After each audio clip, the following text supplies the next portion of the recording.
Yes, it's true. It's not clickbait. I mean, technically, I guess you could say it's clickbait because, I mean, I'll get to the story. But yeah, I got called a faggot and a nigger.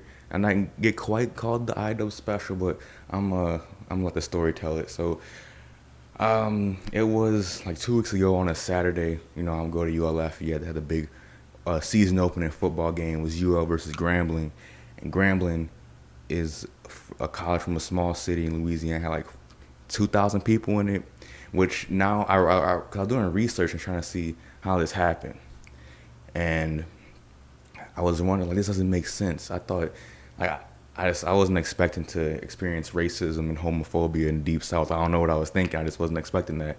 But anyways, let me just get on with it. So it was Saturday, like Saturday evening about 5, 6 o'clock. So the game was like right about to start, and I was not going to the game. I was just walking around. I was talking on my phone with my sister. I was walking around the college campus and stuff. And I was on the edge of college campus, and I was about to cross the street. I saw it was a red light, and for the cars, so I'm like, I guess I could walk, but at any time the light could turn green. So I'm like, I'm gonna walk behind this SUV because there's only one car there. It was an SUV, and it was a silver SUV, and they had a Bobby Jindal on the back, a Bobby Jindal sticker on the back. And I already know I was in for trouble because if you know anything about Bobby Jindal, like piece of shit in my opinion. Like it's not a Republican Democrat thing. Like I just think it's a shitty thing when you deny your own heritage by changing your name from like I think his name's like Piyush Jindal. He's like an Indian guy, and he named it to Bobby to be more presentable to these Southern fucking hicks. I think that's really disrespectful to your heritage. I don't know. That's just me though. But anyways, I already knew I was in for some trouble when I was crossing, and I was crossing the street behind them, and a light turned green right when I was about to hit the other sidewalk. And the SUV pulls off, and they just going straight. As soon as it goes green, they hit fucking gas, and as they're a safe distance away, blonde hair, I'm assuming blue-eyed, like teenage girl pops out the window and yells, "Faggot!" And I'm like, and then I guess brother comes out, blonde hair again, assuming blue eyes, yells, "Nigger!" I'm like, wow. And that's happened as I was on the phone with my sister, and she heard it too, and I just I don't know. I couldn't describe what it was. I think that the feeling I was going through my body was shook. Never had that before. Not like that. But I can officially say now that I've experienced racism, which that's an accomplishment. I went 19 years as a black person in the United States, in the deep South of the United States, without experience any direct racism. Of course, many indirect racism. I mean, black person's existence is constantly dealing with indirect racism, but yeah, that was the first time I dealt with it directly. And I'm happy I made it this far without having to deal with that bullshit. But it finally came down, confronted me in the face 2 weeks ago, and as soon as that happened, I was on the corner, and like I said, I was on the phone with my sister, and she was like, "What?" And I didn't even know what to do. Like I just hung up. It was just out of like shock. I just hung up on her, and I sat there, and they just called me a nigger and a faggot. I'm like, how they know I was gay? Like, how you gonna call me a faggot? Like, where'd that come from? Like, I don't get that. I get the nigger part. Like, I mean, technically, I guess I fit the description, but faggot, I don't. I guess I was dressing kind of nice. Anyways, I got back on the phone with my sister and kind of tried to get what. She was more shook than me, actually. Like, she wasn't expecting that. I mean, she is like 4 years younger than me, so she's not really used to that. But yeah, I talked to my mom about it, and it was like, yeah, son, we do live in Louisiana. It's not the most accepting place. I mean, it's better than Alabama, but yeah, Lafayette.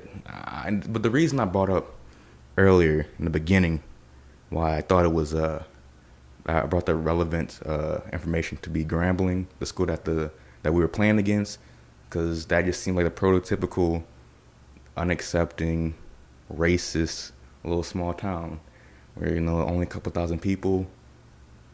There ain't no black people living there, and they finally come to the city to watch their team play. This black school, well, diverse school, I should say. And saw a nigger, had to call him out.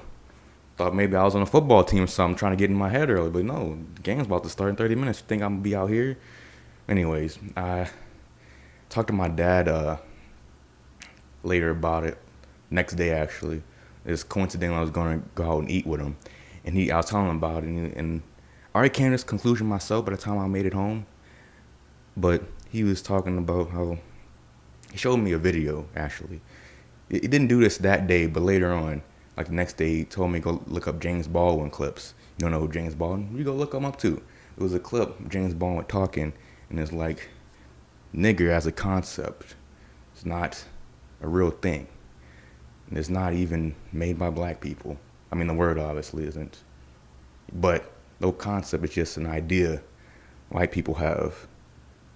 The white people are really the nigger. The nigger's inside their heads. The nigger as a black man never existed. It was only a figment of their imagination to cope with the fact that doing horrible shit to black people. You know, that's how I accepted it. Kind of swallowed that. It's like I wasn't really insulted. Maybe a little bit of a faggot thing. I didn't really get that. But my nigger thing, I was like, you know what? They're not talking to me. They're talking to an idea in their head, and I'm not. The only thing that I fit is that my skin is brown. It's getting there. I'm kind of getting more tan. Maybe I'm gonna be black as charcoal one of these days. I need to start putting sunscreen on. But anyways, I felt, obviously when the N-word ever comes up, all these YouTube, NFL, political scandals, people coming out with tapes of them saying the N-word, shit like that. It always opens up the obligatory N-word debate. So, here's the warning.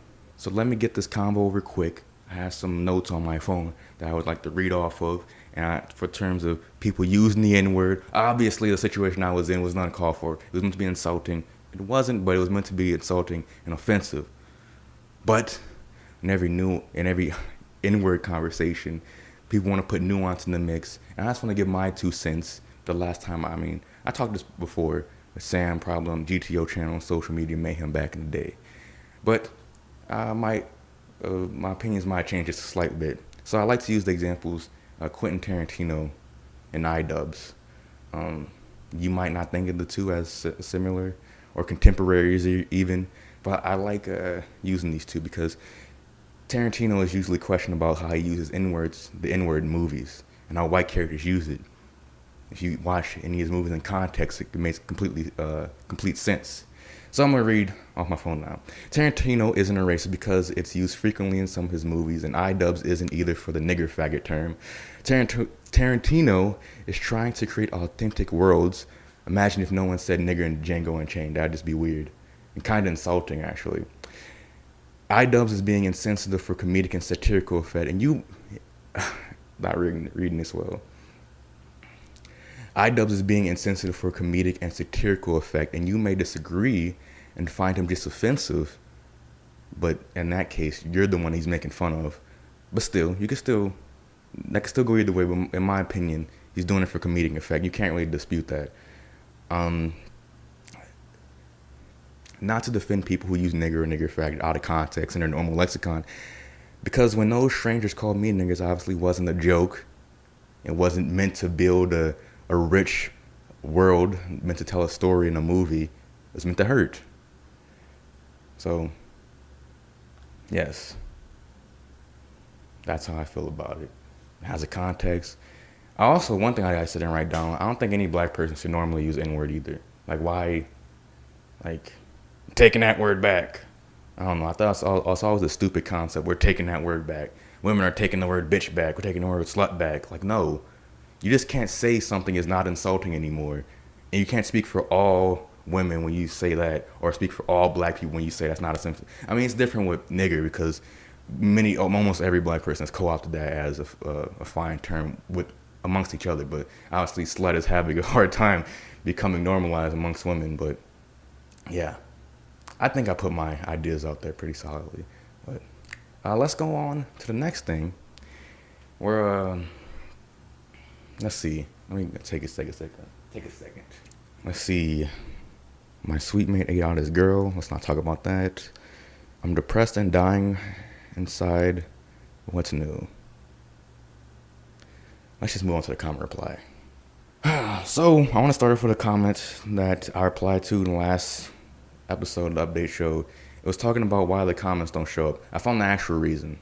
It's because you have to sort by newest first, and that'll show you all the comments. Because normally it just sorts by the top rated or whatever, and it only shows whatever comments that it wants to for some reason. But I noticed that on most of the videos I look at, you sort by newest first, and it'll show all the comments. So there you go. Anyways, this is from Sam from the last update show.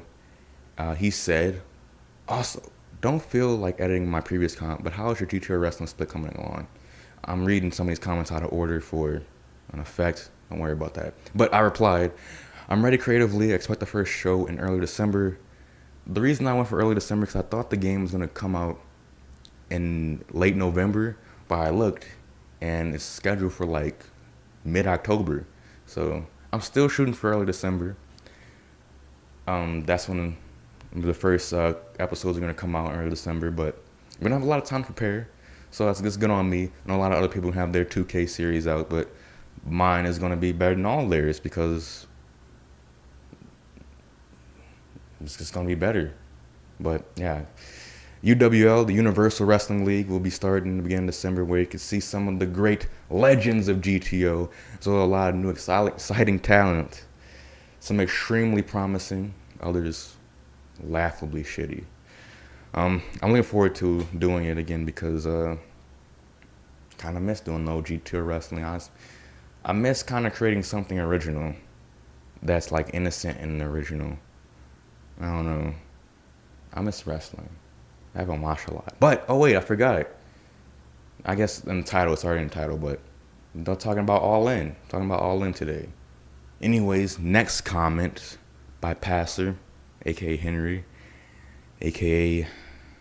the person who took the wind out of my sails. He commented, cut down on Pokemon content and find a niche to grow your channel. Thanks for the input. It didn't really help. Didn't really help anything. All it did was make me feel bad for about a week. Delayed progress on the channel. And it was kind of insulting. I felt worse about this than actually being called nigger or a faggot. Because this is actually something to me. You're commentating on my core, Henry. On my core. But the reason why is because I'm expecting to transition, I mean, I love Pokemon. I always be Pokemon content on my channel, but obviously the reason why there's so much Pokemon content on my channel is because I'm still trying to wrap up some stuff. So Pokemon Vietnamese Crystal, and I was trying to wrap that up from March or whatever. Pokemon Fire Red, I started that last 9/11 in 2017, so I have 2 videos left of that, so I wanted to finish that up before I moved on to doing something else. I already had a bunch of videos planned out that had nothing to do with Pokemon. Didn't really have anything to do with gaming either. So when I saw that comment, I saw a notification for a comment. I'm always expecting positive stuff. And I'm not saying that comment was necessarily negative. It just felt like there's a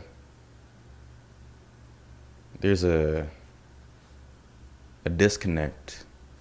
I don't know. Maybe it doesn't make sense when I say it out loud, but I felt bad really bad, because I was right after a day of working hard in the last Pokemon video, and I read that shit, and I'm like, why am I spending hours like making compilations of completing the Pokédex, or making sidebar graphics or any shit like that?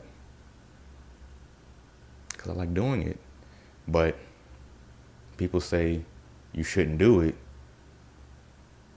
Hurts a little bit, but I'ma do me, and you'll see. In a year from now, it'll all be gravy, baby. No hard feelings. Maybe a little. Anyways, because this is the conflict. There was a comment way back in January. I uploaded a bunch of Pokemon videos then. I think precisely 35 Pokemon videos in January. Times were simpler back then. But Chain Gang, person who has over 1,000 subscribers, comments on one of my videos, said, hey, nice episode on the Pokemon content creating world as well, lol. So I truly appreciate all the time and energy you give to this.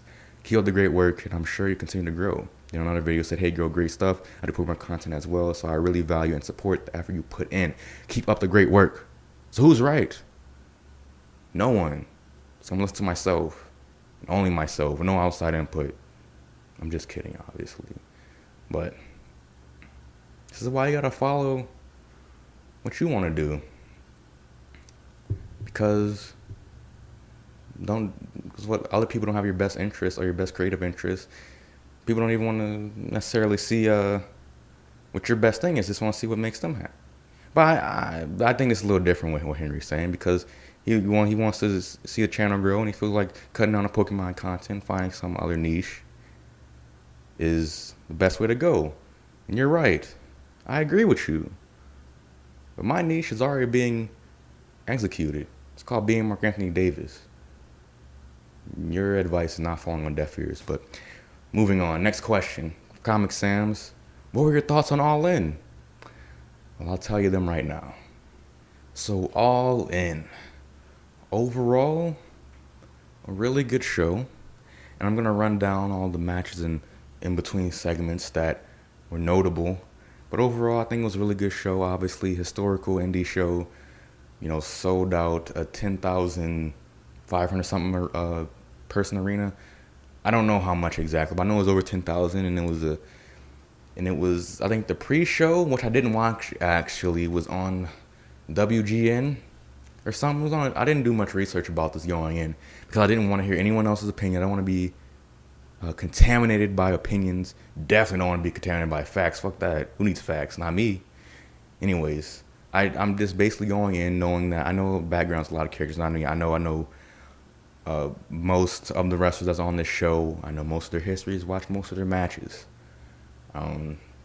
So I'm just gonna start diving in on segment by segment, and then you get more of my thoughts from there. But so we start off with what's her name, Shalonda Royal, singing the Star Spangled Banner, and it's giving that authentic sports feel, which is fantastic. I don't know the last time I've seen that in recent history. I definitely haven't seen that at a WWE show. Did they do that at WrestleMania? I think they might have do that at WrestleMania. Yeah, they do that, because they did that at the last one I saw. So they do it there, but they don't do it for every pay-per-view, or definitely not every show. They do it maybe at the Tribute to the Troops, Ring of Honor. I haven't seen them do it. I'm not saying that they never did it, but I haven't seen that. New Japan, obviously, not saying it's a Japanese promotion, not saying the Star Spangled Banner, but I liked it because it just gave it that authentic sports feel, and it was just odd to see a bunch of panning shots of wrestling fans with their hand over their heart, their hand over their Bullet Club t-shirts. I don't know. It was cool to see, because it felt like, man, we're really getting to something substantive here, and like this is going to be an event worthy of 10,000 people, not one that's kind of like some silly thing. It's presenting itself as legitimate, and it just sets the tone perfectly, in my opinion. But someone should have knelt. I remember when I was thinking this, someone should have knelt. Jay Lethal should have came out and knelt during the anthem. Anyways, then I showed like a shot of the commentators, and I realized, that bitch ass ROH commentator Ian Riccoboni or something. I don't like him. He sounds like a kid, like a teenager trying to play announcer. But Don Castle's there. He was there for most of the matches. Great commentator. And a guy named Excalibur. He seems familiar, but I don't know any knowledge about him. Maybe I do, but I just don't. Maybe I'm thinking of somebody else, because he does look familiar, but it's not ringing up any bells. But anyways, I love the ring announcer. It's the same ring announcer. I mean, we was in WWE for a very long time, but I think his best moment was when he was announcing the John Cena CM Punk match from Money in the Bank 2011. Yeah, I liked when he called out John Cena. But yeah, it was pretty good ring announcer here too. Again, giving that look of legitimacy, getting the ex-WWE guy there. And there's a couple ex-WWE guys here. But I don't know if the whole show was on on TV or just the pre-show. But anyways, the first match was Maxwell Jacob Freeman versus Matt Cross, MJF versus Matt Cross. Matt Cross came out ripped and jacked. This is the first time I've seen him. It's the first time I've seen any of these wrestlers. Apparently, I think Matt Cross has been wrestling for like 20 years, and I've never heard of him until then. But there's a lot of really, really good moves. They start off with some basic heel work by MJF, and there was a lot of crisp athletic moves. Chris Rana, a package shoulder breaker, which it looked great. But if you have somebody in a package power driver position, why don't you just fucking slam his head into the mat? That doesn't make sense. Like, do a package power driver. The package shoulder breaker shouldn't be a thing. That's stupid. I don't know. It didn't bother me that much, but there was a great back and forth segment. I like to call these things the pendulum segments. I think you see them a lot.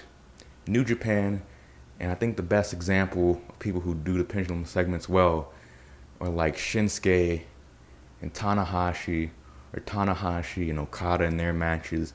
Is just like move, big move, come back, big move, and like they're taking turns doing big moves, but there's a certain flow to it that is natural and that is dramatically built up. I'm not talking about like John Cena in any of his big matches where he does finisher, then Roman Reigns pops up, does a Superman punch, and then does the attitude adjustment. Whatever. Like that's not a pendulum segment because it's not going back and forth in a dramatic way. It's just going back and forth. Like that's not.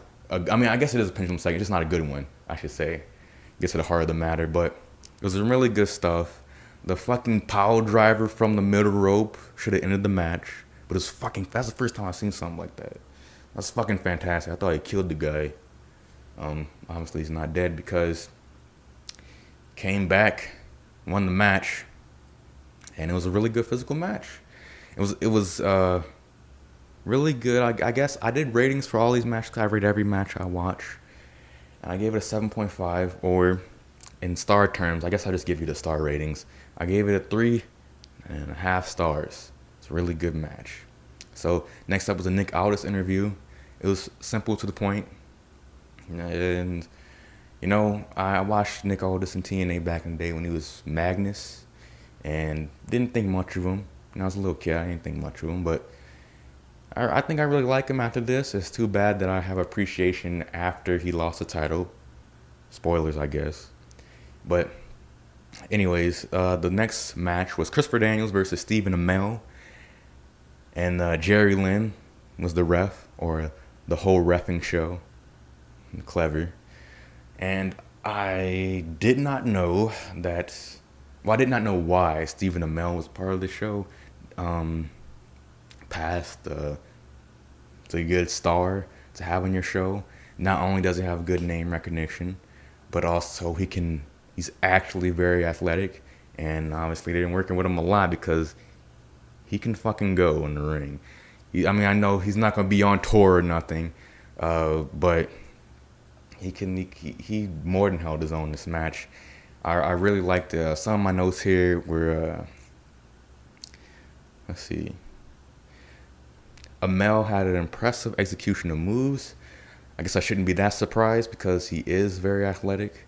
I remember the teasing of the Uranage to the table. Amell took a lot of concerning throws. I remember one throw, it might have been a back body drop, I think, where I thought Amell was going to definitely land on his head. At the last second, he tucked his head and landed on his upper back. But I remember at one spot, they get back on the corner again, and they look like Christopher Daniels is going to knock Steven to the tables to the outside. I remember Steven reversed something and pushed Christopher Daniels down onto the mat. He falls into like the outside mat. No. On like the ring apron, I should say. He falls into the ring apron, falls down, and he like so blatantly puts himself on the table. Daniels did, and I'm like, what? That's such a lazy way to set up the spot. But then Steven jumps her from the top turnbuckle, delivers an elbow. Daniels moves out the way. Steven eats shit through the table, and I'm like, that's good, because the story there is that Daniels did that shit on purpose. He knew this guy is a young buck in the ring, so to speak. He's gonna go for the shit, not knowing that he's gonna go up. He's gonna go up slow, and Daniels is savvy enough to bait him into doing that. I like that. It was good nuance. But Amel did a fantastic reversal from a butterfly driver, but in the end, he loses to the best moonsault ever, and it was a very good match. Great fire from Stephen Amell. I'm looking forward to him wrestling again one day. And I gave it 3.75 stars. If you care about that, I don't know. That's not what it should matter, I guess. The ratings don't matter. It's what I felt about it, and I thoroughly enjoyed that match. Next up was the women's match, and I'm like, oh boy. I remember watching women of honor shows or seeing women of honor matches on like the regular RH shows, and I'm like, geez, this match is fucking death in this crowd. I mean, they're working hard, but there's always like one person that's really good and one person that's just like really green. So the match is like okay, but it's not some of the execution is shoddy and stuff like that.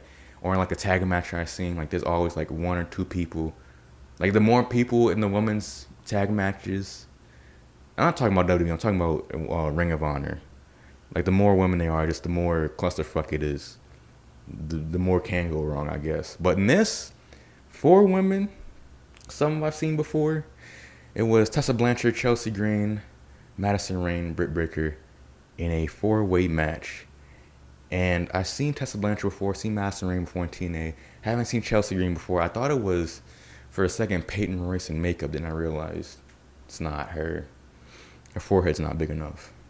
And Britt Baker never seen before. And, Britt Baker, she came out to Adam Cole's old music. I miss that old music. I hope she does it all the time because I really like that music. It fits more, that Adam Cole's old theme song fits a female competitor better than actually it fit Adam Cole. But anyways, Magnum TA and Tully Blanchard came out. I think that was Magnum TA. I'm getting too comfortable. I pulled my shirt up there. I hope you didn't see that. But I think that was Magnum TA that came out with Tessa Blanchard. But anyways, as the match starts, the announcer says that this is determined by pinfall or submission, but it's not elimination. And I hate multi-people matches that do not have elimination stipulations. That's stupid. I don't know. I'm going to continue to have this rant for the rest of my life because for some reason, most people don't see that as a fucking problem. But that's obviously unfair to 2 of the other competitors that weren't involved in the pinfall. I don't know. And in this case, I think the elimination format would have been even better. That would have made that probably would have been a great match if it was elimination. If that pinfall they finished it was just the first elimination, I think that had the potential to be the best match on the show. But it was still really good. A lot of good spots. I remember 3 sling blades in a row by Britt. Each one of those sling blades was better than any Seth Rollins ever fucking did.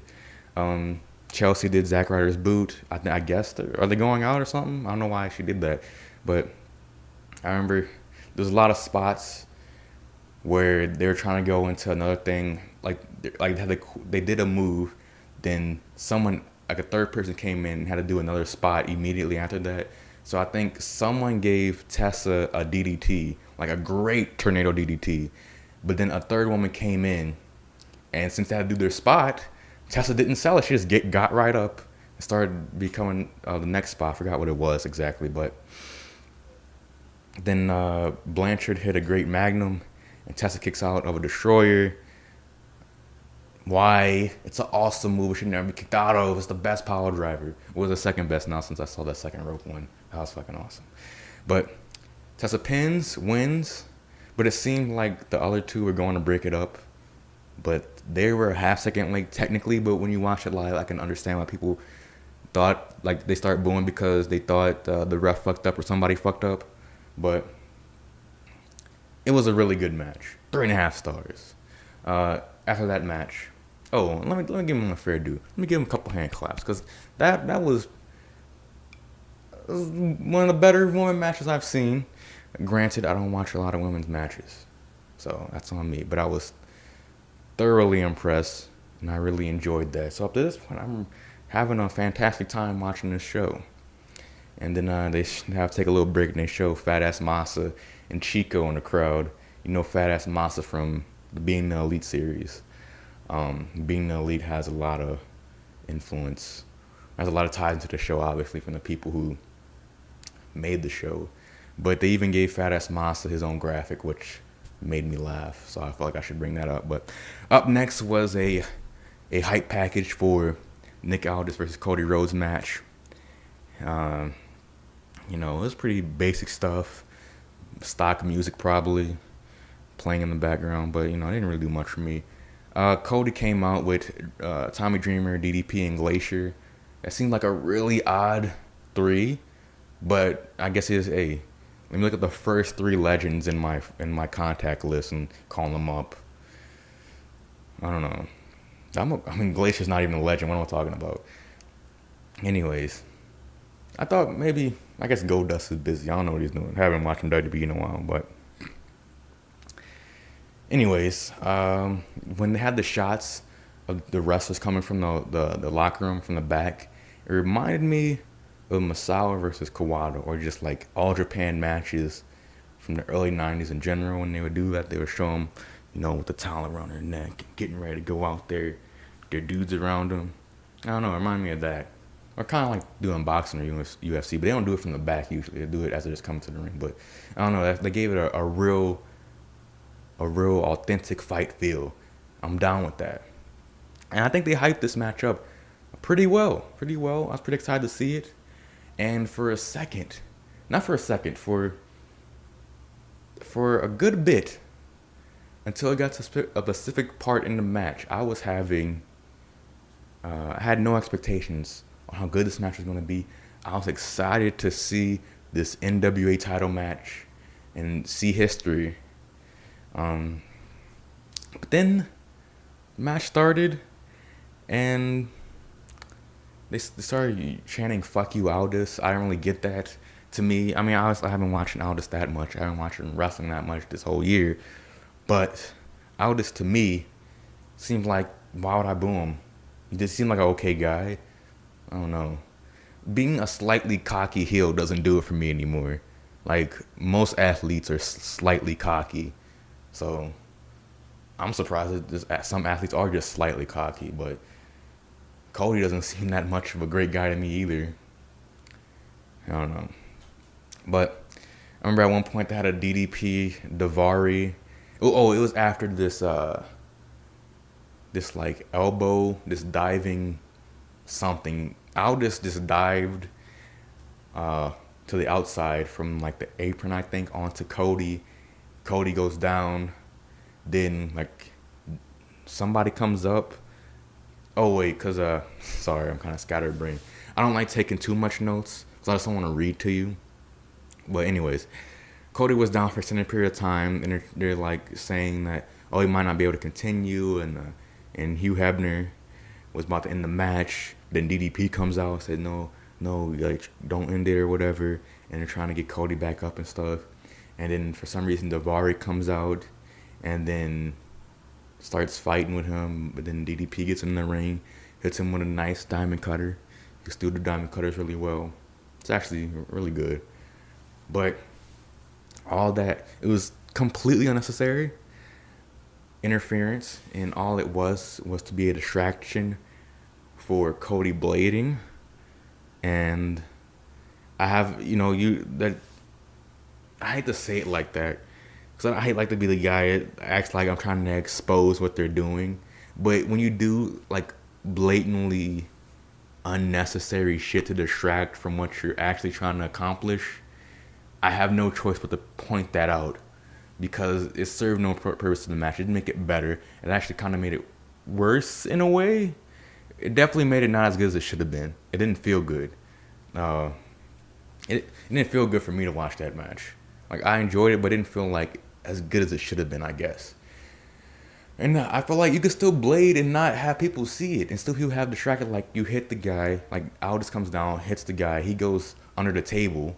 Like he could have just went under that tablecloth that was like an inch away from him. He just blades his head while he's under the tablecloth, and he comes up and he's bleeding. Like that's not that hard to hide. You don't even have to get the camera to cut away or anything. He just literally put his head under that tablecloth that's not even an inch away. But I don't know. Maybe they didn't know that that was gonna be there beforehand. It's like we can rely on these two professionals to make a good distraction for the crowd. So yeah. So after that, they end up having a fine match. But I remember at some point, I keep pulling my fucking shirt up. I don't want to show you my tummy. Oh, bad as fuck. Anyways, Nick Aldis at some point was going on top rope. Cody was down. He was going for an elbow, and then Brandy wanted to say, "No, don't do it. Cody's fucked. Don't do it. It's unnecessary." And Aldis is like, "I have a match to win." So he jumps up from the top rope, going for that elbow, and then Brandy jumps on top of her man and takes the elbow, and she's out. And people are calling Nick an asshole. But shouldn't you be calling Brandy a dumbass? Because why would you jump in the way of that? Like, he's not an asshole because he wasn't intending to do, like, she wasn't on Cody when he was jumping. She got on him mid-air. He couldn't do anything about that. You can't just, I'm going to go back in time and go back on it. Like, that's not how it works. He's not an asshole. And she's not even necessarily a dumbass. Like, I see taking up for your man. I mean, it's not the smartest thing to do. He could just lose. Like, you just throw in a towel or something. You don't have to take a fucking elbow from like a 240-pound, extremely ripped and muscular man. I don't know. It's stuff like that in Cody's matches that he relies on a lot of interference or cheating, things that don't make a ton of sense. Stuff that that I'm not gonna say he could have got away with, because I mean technically, I don't see many people complaining, or I don't vision a lot of people complaining about that necessarily, because it still was a good match. But I just feel like Cody just needs to focus on the wrestling, just having a good hand-to-hand combat match. Not to say you can't cheat a little bit, but don't taint the match. That shouldn't be the story of the match. Especially, I know the NWA title has many fucked finishes related to lineage in the 60s, 70s, 80s. And there's a lot of fake title changes and a lot of short title reigns. Well, not a lot. There's been a few. But there's a lot of this, like, fuckery that goes around with that belt because, it's American wrestling. There's a lot of fuckery that goes around with the finishes anyway. And I don't know. I feel like he's trying to take a bad aspect of old wrestling back to now, if that makes any sense. But maybe that's not a fully fleshed out thought, but at least that's what I get from his matches. Like the best example of this would be the Cody versus Okada match. He, like, in 2017 in like Long Beach, he kept playing to the crowd a lot. Oops, excuse me. He kept playing to the crowd a lot, and he didn't actually, I didn't feel like he was doing much wrestling. And when he did wrestle, it was like a great, like, 5-minute segment where him and Okada was just going at it, and it was like, this is what you could do, Cole. Like, he was reaching his wrestling potential, I felt, in that match. But not for the whole, it was just like a certain segment where he was holding his own against Okada, which in my opinion is like the greatest wrestler I've ever seen. And he doesn't, it's like what his mind wants to do and what he can physically do don't match up. But anyways, to close out my thoughts on this, it was a surprise finish. It was Aldis going for a sunset flip, and then Cody sat down, grabbed his legs, and got a reverse roll up kind of type thing, kind of reversed the sunset flip into a pin. Oops, I spit a little bit into a pin, and he got the 1, 2, 3. It was a surprise finish. I was surprised that he didn't beat him with his move. I'm not necessarily disappointed. I wasn't angry. I was just kind of perplexed. Like, why This is hyped up to be a big occasion. This is gonna be like his crowning achievement since he left WWE. Like he finally wins. Well, I guess he already won a world championship, but he wins this historical title. Like this, in a historical context, not necessarily like a contemporary one, but the NWA championship is just as historically significant to the WWE championship. And he never won a WWE championship. They never even let him really sniff that main event scene in a realistic way. And he left, and he had a great run ever since he left WWE. And it's going to be the crowning moment. I am on a show that I collaborated to have this idea to have this biggest indie show of all time. I did that. I sold out that arena. I promoted it. It got on fucking TV. And now I got a championship. I had a championship match against a legit guy who's holding the NWA World Heavyweight Championship. This is it. This is the fucking cherry on top. This is gonna be my magnum opus. And the match was good, but it didn't satisfy me. This is coming off a little bit more negative than I really thought it was. 3-star match. I thought they both did really well, and I really I come out this match really like a Nick Aldis though. I'm probably gonna watch some more of his matches, but I don't know. I wasn't expecting anything fantastic or anything. I wasn't expecting this to be the match of the show, but I did expect more from this. Once I started to think about mid-match, and like, oh wait, this is a Cody match. It's gonna be bullshit in it, but disappointing. But we'll move on to the next match, which was Joey Janela with Penelope Ford versus Hangman Page. There was this weird hype video from Being the Elite where Hangman Page killed Joey, what's his name? The dick guy. What's his name? Joey. It's not, the other Joey. Whatever. The dick guy, the U-porn guy. He was going around killing people, and I don't get why they did that. I just don't get the story. I understand, Hangman Page getting jealous from someone and he decided to kill, whatever. I think it's kind of stupid, but whatever. People are into it, so. But specifically about the match, I didn't write many notes about it, but I remember seeing Joey Janela. I saw him in a couple matches before doing extreme shit. I think he was in CZW. I saw him a match against Leo Rush last year. Saw him a match against, was it Shane Strickland? I want to say Rod Strickland, but that's another person. But anyways, I remember that he was very athletic, had a wide athletic move set, kind of on a dangerous side. But that's CZW for you.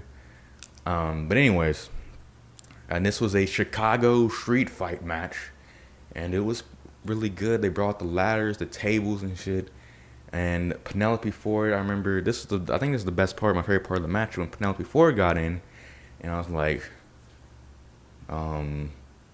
this is gonna be I want to see how they pull this off. I'm always interested in seeing how people pull off substantive women's interference in a man's match, because unless it's like somebody like China back in the day, where she was actually bigger than some of the dudes,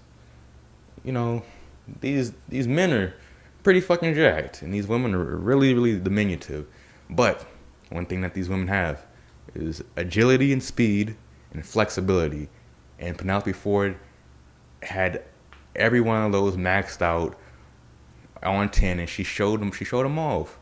She never put their hands on each other initially. And Penelope Ford, she used her agility, her swiftness to dodge and distract Hangman. So Joey Janela get the upper hand again. And I really like Penelope Ford. I've never seen her before, but I really like her athletic ability. But anyways, I come off mid-match. They whip out a Cracker Barrel, because the running joke on Being the Elite, I think that they like to eat at Cracker Barrel. And Marty Skrull likes Cracker Barrel. I haven't watched Being the Elite since like late 2017, but so I don't know where they went with that. But obviously, I knew it was from that, a reference to that. And Joey was like rolling it towards Hangman, and Hangman jumped over it. It was like a Donkey Kong reference, kind of. It was kind of cool. But I remember seeing a lot of devastating moves. Hangman there was like I forgot what it was, but he hit him with something vicious on a ladder to the outside, put a dent in the ladder, and this is like a legit ladder from like Lowe's or something. Like this wasn't like some of that like wood stuff. What's it called? It basically like shatters as soon as you like fucking sneeze by it. But it's like a legit ladder, and he landed, like the force of Hangman falling on him was like his head, Joey's head, dented that ladder. I'm like, shit. And then there's another spot where like the ladder was in the middle of the ring, and at a table right next to the ladder, Hangman, Joey fighting each other. Hiya. And, Hangman gets the upper hand.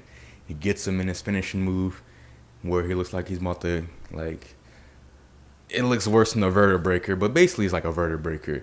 Jumps off the top into the table, and you can see the mid, as he's falling down, Joey Janela is holding his head as hard as he can, trying to use it as a helmet so he doesn't like snap his neck in two as he lands through the table, and it looked fucking vicious. But that's not the last power driver that someone landed on their head and it looked bad. It was another match later on, but we're not there yet. But overall, it was a really good match. I really enjoyed it. I wasn't expecting it to. I didn't really have any expectations about this, but I knew Joey Janela was athletic, and Hangman Page continues to improve, and I really like him.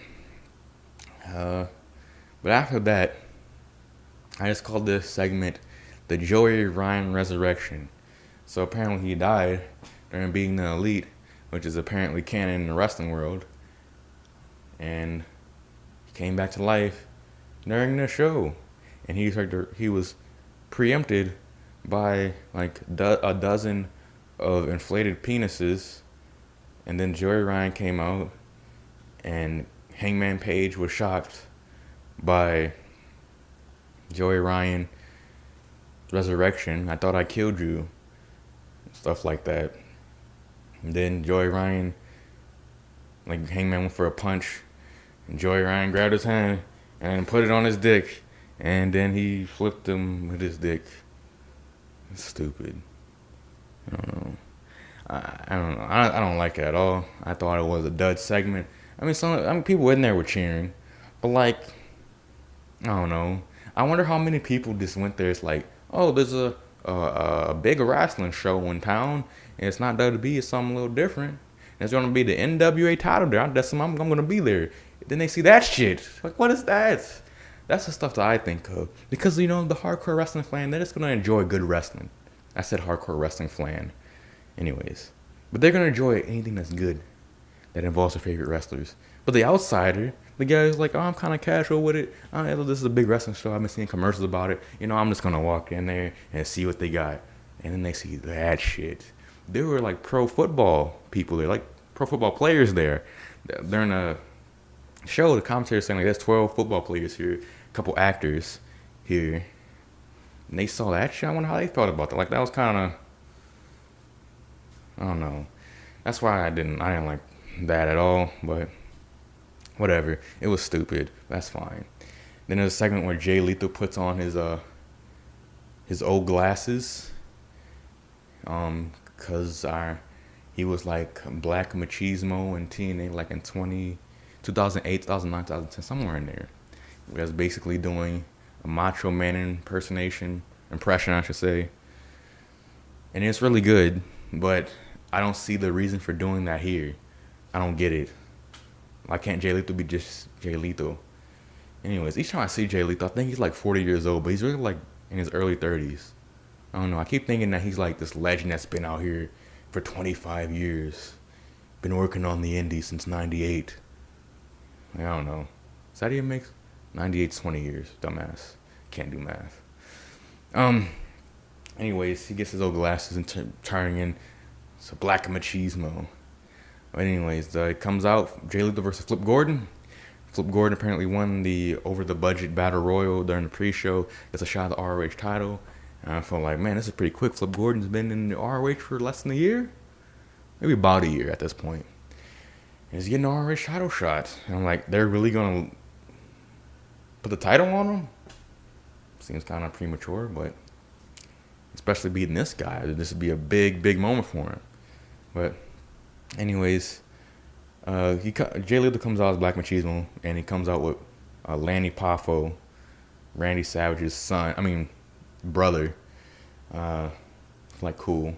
Good to see him, I guess. They want to get a bunch of people on the show. I don't know why. I don't know why you want to force something like that. Like, why they felt the need to. I guess they had reverence for the legends, put them on this show, give them a paycheck. I don't know. But start off with a segment right out of the Steamboat Macho Man match at WrestleMania 3. I noticed that. And then right after, I noticed that like 10 seconds later, one of the commentators are like, oh, Flip Gordon is pulling something out of the Steamboat playbook. And that's how I knew it was right. Yeah, I might be 19, but I know shit I know some old shit. So I know a good bit about wrestling, people. But it was a really good match. It was nothing too crazy, but I really enjoyed the pace of the match. I felt that there was a little bit a little gimmicky with him like changing, like when he got chopped in the shoulder, he changed back in Jay Lethal, and then got chopped again, turned back into Macho Man, hits an elbow, kicks out, hits another elbow, I think. Then he wins. But I think maybe he won with the Lethal. I don't remember that, but I just remember thinking, well, that was unnecessary. But you know what? It's a really good match. And then the next match was the one that I thought was going to be the match. Going into this, I was thinking this is going to be the fucking match. The night might even have the potential to be the match of the year. Thought this shit was going to be crazy. You know what? I was happy with it. I was very happy with it. Kenny Omega versus Pentagon Jr., or they called him on this show Penta El Zero. Is that how you say it? I'm about to say it in Japanese. Is that how you say it in Mexican? No, it's Spanish. You bigot. Anyways, this is where I bring up the power driver thing again. I remember towards the end, Kenny Omega hit Penta with a vicious power driver on the apron with like his head it just didn't look good. Then there's one in the ring like even worse, like his head just got smashed in the apron. Like, fuck. But at this point, I've seen so many great Kenny Omega matches that I just want you to play the hits. That's all I need you to do. I'll be satisfied. You don't have to try to do anything new. You don't have to reach deep in your bag to find something new for this show that you're not main eventing. But you have a duty to have your fair share, low and mid, having a great match. But you don't have to do any of that crazy shit. You don't have to do a dragon suplex off the top rope. You don't do anything like that. Probably shouldn't do that ever again in your life, actually. But he did play the hits, and he did do some big moves. That's just what the people wanted. They wanted to see the hits from Kenny Omega. He did the V-trigger. He did the one-winged angel reversal stuff. He did the power drivers, and he did everything. And Penta, of course, he did his fair share. He's amazing too. And I just remember I didn't take any notes for that match. I just sat back and enjoyed the spectacle. And I say that it was a great match. I gave it 4 stars. I'm sorry I didn't have much detail on this. I had a fear of having less and less detail for each one of these matches as it goes on because I didn't take any notes, like I said. But I don't have anything new to say about Kenny Omega. He's great. He's awesome. Don't have anything to specifically say about Penta. I haven't seen him wrestle before, I don't think. But he's good too. He's really good. And there's nothing that really stuck with me for a long time. I don't think I'm going to be watching this. I'm not going to be telling my grandchildren, having them on, bouncing on my knee, telling them about, oh, I remember back in the day, I watched Kenny Omega versus Penta El Zero. Like that. It was a great match. I gave it 4 stars. And, we'll just move on. I don't think I have any new insights on Kenny Omega or Penta El Zero that no one else has ever said before. So we'll move on. Next. Oh, wait. I remember as Kenny Omega after he won the match, the lights went off. Then come up. Penta El Zero. Oh, he's back. He just took a vicious one-wing angel. No. No. It's not Penta El Zero. Can't be. I know that tattoo from anywhere. But anyways, he runs up to Kenny Omega, gives him a running cold breaker. Like, oh my God, it's Chris Jericho. And I already knew it was Chris Jericho. I mean, I was playing along because I saw 2 pictures from All In before I watched this show on Twitter. And it was after, I think it was after Chris Jericho did the second running code breaker. Chris Jericho takes off the mask and it's him with the face paint on. And yeah. So I guess this feud is going longer. Him and Kenny Omega. I still haven't watched the Kenny Omega vs Chris Jericho match. I'm guessing it's phenomenal. I think Dave gave it 5 stars, and I'm in lockstep with him in terms of what I think about wrestling matches. But I don't know. I haven't seen him again. I haven't seen him in New Japan. I haven't seen his match with Naito at Dominion. But based on his last 5 years in WWE, I don't even remember him having a great match there. Even the match that you could say might have been great for CM Punk at Payback 2013, I don't think it was great. And I bring that up because I just think Chris Jericho, little overrated, just a little.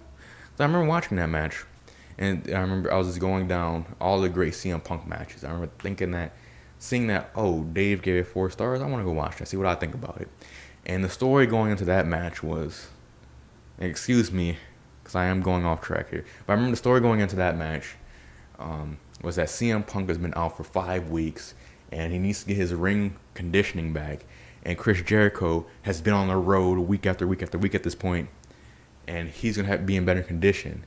I'm like, that's a good story. They're playing off what's going on. He took a break. They're playing off that. And I'm fine with that. That seemed like a really good thing to do, and that could be the basis of a great match. So, knowing that going in, watching the match, and, they're going back and forth and stuff, and really Chris Jericho's getting upper hand. But I just remember watching this and realizing mid-match, knowing what the story is, that CM Punk is supposed to be the sluggish one, and Chris Jericho's supposed to be the more energetic one. But really, it seems that one person's tired and the other person's unathletic. Like, that story on paper is good, but when it executed, it didn't really make sense because they both seemed tired.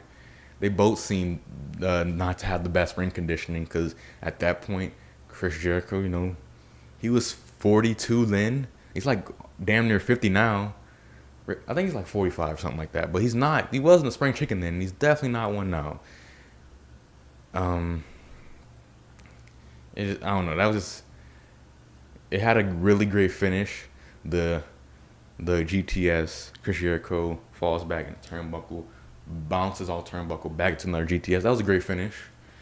But the match didn't have all that great execution. I just said it was really good. But anyways, I just felt Chris Jericho was always kind of overrated. Not always, but like in the last, like this decade. His matches against Shawn Michaels were great, but that's like in 2008. But just haven't done much for me. But on to the next thing, which was Marty Scurll versus Kazuchika Okada. And apparently, Marty Scurll's getting a lot of criticism for the fact that he's moving up to the heavyweight class, and I think he was in the G1. I didn't watch G1 this year. I'm going to sometime next month. I still don't know who won the G1 actually, so don't tell me. I'm actually surprised that I haven't gotten any spoilers from anyone. But anyways, Marty Scurll, I'm guessing, got a lot of criticism for moving up to heavyweight, saying that you're not heavyweight, you don't have the physique for it, I guess. You don't have the height, you don't have the size, you're just not good enough. You can have great matches with all the juniors, but that's you're ever going to be, a junior. And I'm like, have you seen the heavyweights? Like, Kenny Omega's not that tall. Yeah, he's extremely muscular, so he looks like a heavyweight, but you zoom out and you realize he's like 5'11". Okada, I mean Tanahashi, they're not that big actually. In my like, there's not that big of a difference. I'm trying to say, like most of these heavyweights are not heavyweights in terms of mass. They're heavyweights in terms of name and skill, I should say. Like they're heavyweights on the marquee. I'm not saying that Okada isn't a heavyweight. I mean, he's like 240. Tanahashi's also 240. Omega's like 220. I'm guessing Marty Skrull's like 190, maybe around 200. But the junior goes up to 220, 225 in New Japan. So he's definitely a junior.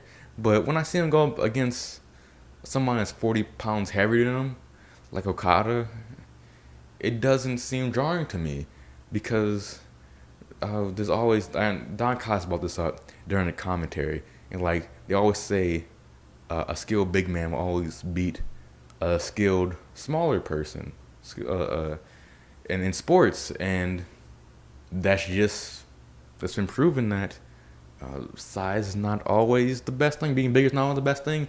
We're seeing in football. We're definitely seeing in basketball. Like the center is becoming extinct. Well, not extinct. I mean, there'll always be a place for 7-foot motherfuckers to block the rim. But Warriors, their center in crunch time could either be Draymond Green, a person who's 6'7", is not that physically imposing, but he's a great defensive player. Or it could be Kevin Durant, who, yeah, he is 7 feet, but he's like, what?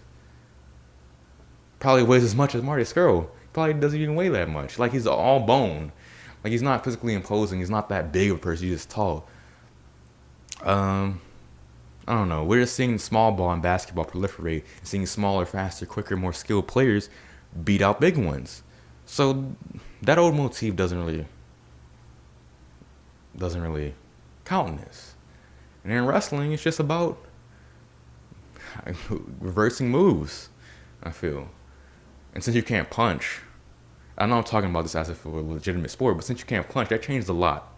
So I imagine you could have a UFC where there was more looser weight limits. Like you could have that and still be safe if they didn't have punches. Like you can only do forearm strikes, stuff like that. I feel like you could do that. I think punches make the difference when it comes to weight. But you can't really, technically you're not supposed to do that in pro wrestling. They really don't do that. Good wrestlers don't punch, I feel, these days. Because that's the stupidest part, most dumbest looking part of wrestling. But tangent aside, let's talk about this match. Marty Skrull versus Okada. Notice that Okada got new theme song, and it's kind of jarring to hear his old theme song didn't like fades out awkwardly. The new one comes up, and it kind of felt like a production hiccup. But I guess it's just his theme. So did it again after he won. But yeah, Okada versus Marty Skrull was a, again, Okada, we just need you to play the hits at this point. This is not a gigantic show. This is not the G1 finals. This is not Wrestle Kingdom, Dominion, Sakura Genesis. This is a big show though. And again, you do have to pull your weight. So Morton did that. Mark Skrull, Morton did that. They're both fantastic wrestlers, and they had a great match.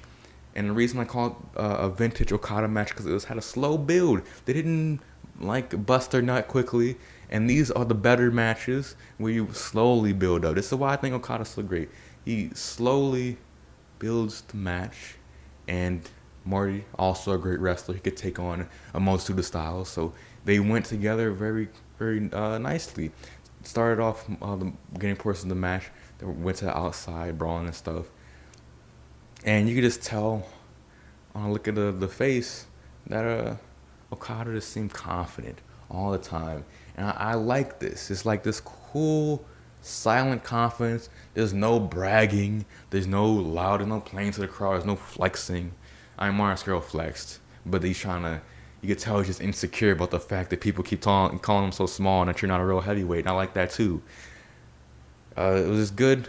It's a great match. And they played off of Mark Skrull playing off the reality of his criticisms and Okada is just being himself. Is just being this confident fucking guy, knowing that there's only like two guys in the whole world that can touch me, Omega and Tanahashi, and I don't really give a fuck about anything else. I want my title back.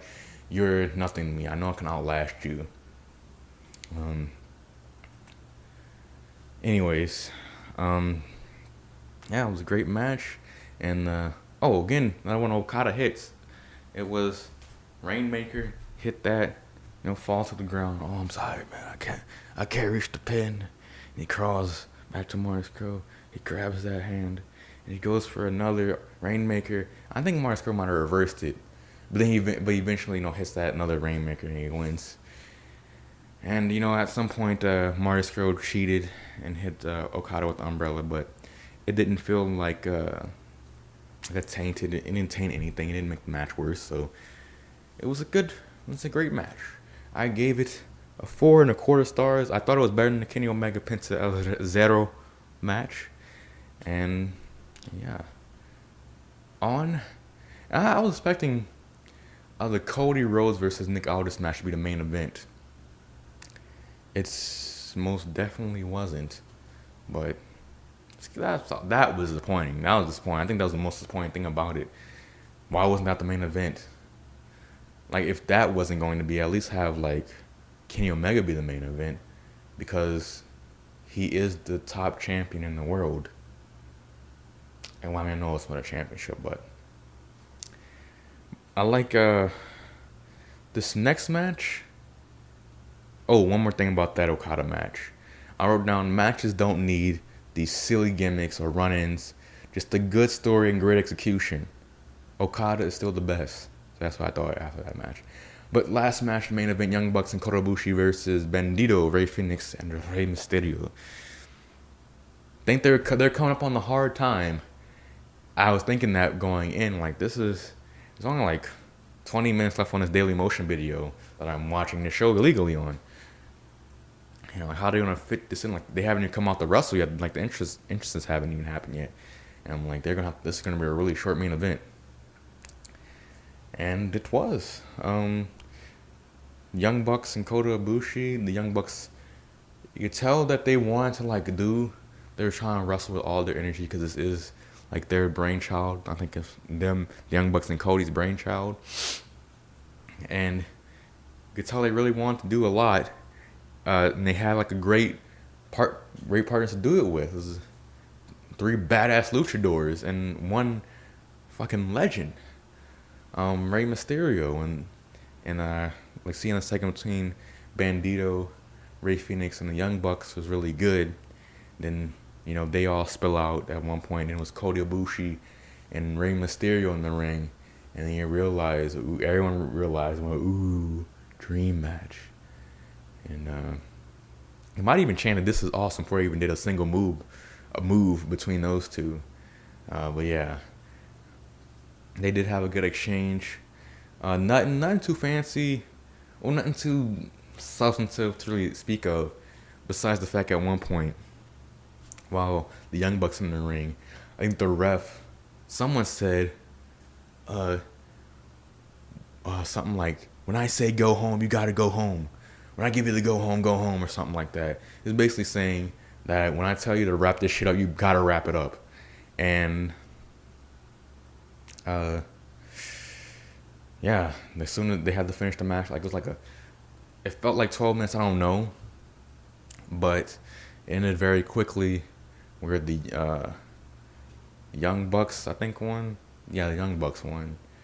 And it was a pretty good match, but it's too bad they had to hit the hard go home. And dropped my phone.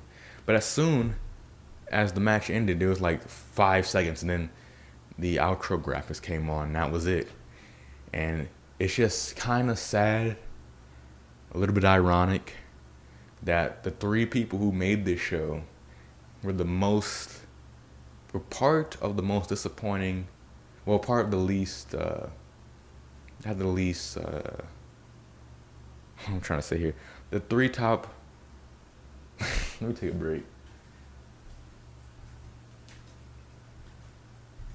I wanted to say that it's kind of ironic how the three people who were the head of this show were a part of the two least lesser matches. Like, they were the two worst matches. I don't want to say worse. I was trying to avoid using the word worse, but I gave that main event 3 1/4 star. So still a pretty good match. And overall, I enjoyed the show, and I really want to say thank you for Sam asking my thoughts on All In, because I probably wouldn't have watched it this past week if you didn't say anything. I should have thanked you before, because I don't know if you're gonna make it all the way here, but I want to thank you especially because I haven't watched wrestling since June, which was Dominion, and I watched the Kenny Omega Okada match that went like an hour and 10 minutes.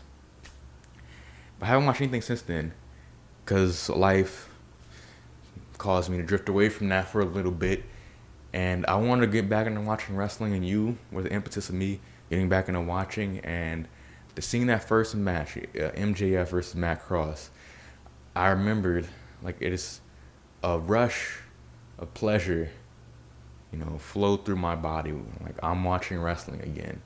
This is so fun. I'm enjoying myself. I'm happy again. And I was having a shitty day, and frankly, I'm having a shitty couple months. Overall, it's not the best year for me, but that made watching that match and most of the show, it made that day worth living. And that's a testament to, I guess, how much I love wrestling. And I wouldn't have watched wrestling that day if it wasn't for you, Sam. So thank you. And I'm hopefully you appreciated my review on this. I think I went pretty long, so holy shit, I've been recording for 1 hour 15. My battery about to die on my camera. Oh, so the average for the All In show was 3.5 stars. Really good show. In closing, before I go, I want to do a channel forecast, and I want to say that I think I'm gonna be taking a break altogether until December, or at least late November, on making videos. I'm working on a couple projects. I'm not talking about necessarily the school, but I am working on a couple projects that I want a little bit of time to be away from YouTube. And the projects pertain to YouTube, but I just need really some time to think about them. Let me cook, and just let me have some free time to think about some things, because I got UWL, and I gotta finish the walkthrough. We got some another walkthrough I really want to do coming up, and I got a couple other projects that are really gonna be some experimental things for me, and I'm looking forward to doing them. But I think I'm gonna take October, most of November off. When I come back in December, I'm gonna drop some stuff. Hopefully you can enjoy it. I'm not saying I'm completely, like, I may still do a video. So someone's request, like, if you want me to review another wrestling show, get my thoughts on it, or if I get inspired to do something out of nowhere. I'm not saying it's not gonna be nothing, complete drought. I'm just saying don't expect anything. But you probably weren't expecting much anyway, so. Anyways, thank you so much for watching. It means a lot to me, especially if you made it this far. It means a lot to me that people give me comments, people like my videos. It'd be cool. I mean, if you shared the video, I mean, that means a lot to me. It means a lot to the growth of this channel, and I just want to say thank you for your time, because you can spend your time doing other stuff like watching wrestling shows, which need to start doing again. But anyways, thank you so much, and things are only gonna get better from here. I'm gonna make sure of that. Anyways, thank you, goodbye, good night, good luck.